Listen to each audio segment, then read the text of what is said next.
For 15 million Americans, a major federal protection against medical debt has effectively vanished. To understand how to clear your report in 2026, you first have to understand this sudden shift. In January 2025, the CFPB finalized a rule to ban nearly all medical debt from consumer credit reports, a move designed to protect households from health-related credit damage. But by July, a federal court in Texas vacated that rule. The decision concluded the Bureau had exceeded its authority, removing the nationwide shield before it could take full effect. The fallout was immediate. Millions of people who expected their scores to rise were instead left with active collections and no federal mechanism to remove them. Unpaid medical bills now function like any other debt on your report, blocking you from securing a mortgage, renting an apartment, or financing a car. Because automatic federal removal is gone, the burden of proof has shifted. Clearing your record now requires you to identify specific procedural and legal errors in how the debt was reported. Your removal ability depends on zip code and debt size. 15 states, including California, New York, Colorado, passed bans prohibiting medical collections on reports. Elsewhere, the 3 major bureaus adopted voluntary standards dictating which debts are purged. The strategy for 2026 is to categorize your specific bill according to these bureau standards and the laws governing the original provider. Choosing the wrong approach carries risks. For instance, using a credit card to pay a medical bill turns a protected health debt into unprotected revolving credit, which the bureaus handle with much stricter rules. Removing debt in this environment is a matching process. You have to find the specific rule that applies to your bill's size and age and use it to force a correction. This chart shows the 3 distinct pathways for removal. The first path is built on current bureau policies. Equifax, Experian, and TransUnion will not report medical collections if the original balance was under $500, or if the debt is less than 1 year old. If a debt meeting these criteria still appears on your report, you file a dispute under the Fair Credit Reporting Act, citing a violation of the Bureau's own reporting thresholds. For larger or older debts, you can demand that a third-party collector verify the account. Because of HIPAA privacy requirements, collectors often lack the itemized billing records needed to verify the debt within the mandatory 30-day specific non-private verification in time. The Credit Bureau is required by law to remove the entry from your file. It is important to note that removing the entry from your credit report does not cancel the debt. The collector can still pursue the balance through other legal means. This approach focuses on the reporting itself.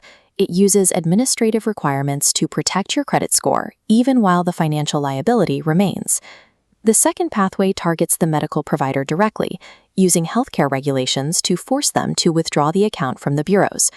The No Surprises Act prevents billing for unexpected out-of-network charges. Reporting an ambush bill to a credit agency violates federal policy. Furthermore, IRS Section 501R requires nonprofit hospitals to offer financial assistance before taking extraordinary collection actions, like credit reporting. You should cross-reference your bill with these federal rules and any applicable state-level bans to check for procedural violations by the hospital. Filing a dispute with the hospital that cites these specific statutes creates a significant compliance risk for them. Providers will often recall the debt from collectors to avoid the penalties associated with these regulations.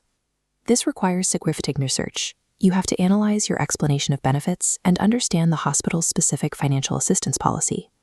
This strategy stops the reporting at the source by proving the provider failed to follow federal or state healthcare guidelines.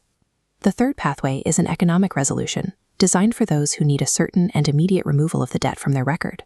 This involves a lump sum settlement, often referred to as a pay-for-delete agreement. Collectors buy debt for a fraction of its value, often accepting 50 to 70% to close the account. Under bureau policies, medical collections marked paid or settled must be removed entirely. Unlike credit card defaults, a paid medical bill simply disappears. You must get the agreement to settle and delete the entry in writing before you send any payment. Avoid making verbal agreements over the phone. A phone call does not provide a paper trail, and it can inadvertently reset the legal time limit the collector has to sue you for the debt. This method uses a settlement to trigger the Bureau's automatic removal policy, providing a permanent and documented fix for your credit file. Choosing the right pathway depends on your current financial situation and how much time you can dedicate to the process. The first profile is for those with bills under $500 or debt that is over a year old. If you have time to manage paperwork, you can rely on the administrative dispute process. Do not pay these collectors immediately.